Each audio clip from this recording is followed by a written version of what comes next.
So gawa lang tayo saglit guys at tingnan natin kung magandang combination talaga niya. Tingnan natin guys. Umpisan ko na. So ano lang posible to, round and round, okay.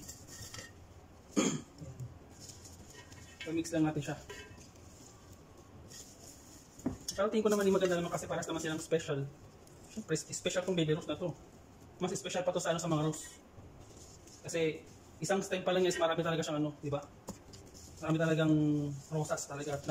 Lalo kapag pinag-combine tong mga to, mas malaki pa to kaysa sa rosas guys. Para sa kalaman ng lahat, maganda pa rin ang ano, baby rose. Yan. So, papalibutan ko lang siya.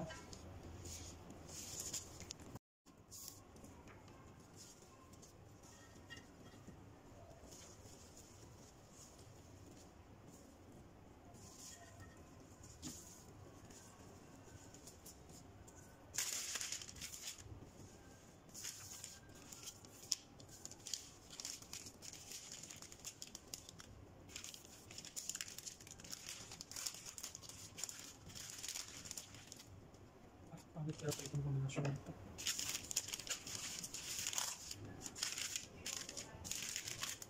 Gusto kasi nga yata ito.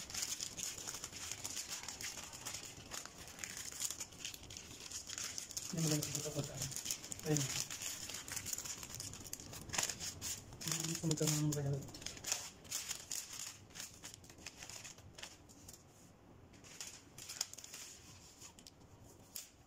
Ito naman. 1, 2, 3, 4 1, 2, 3, 4, 5, 6 1, 2, 3, 4, 5, 6, 7 9, 10, 11, 12, 13, 14 ay,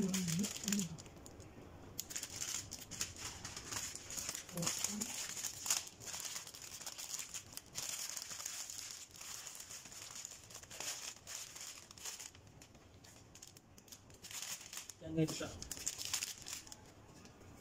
Check natin kung magkano abot nito. Wala sa ano siya, nasa 14 pieces siya. Check natin. Maganda naman siya, napakalag naman. Ayan siya guys.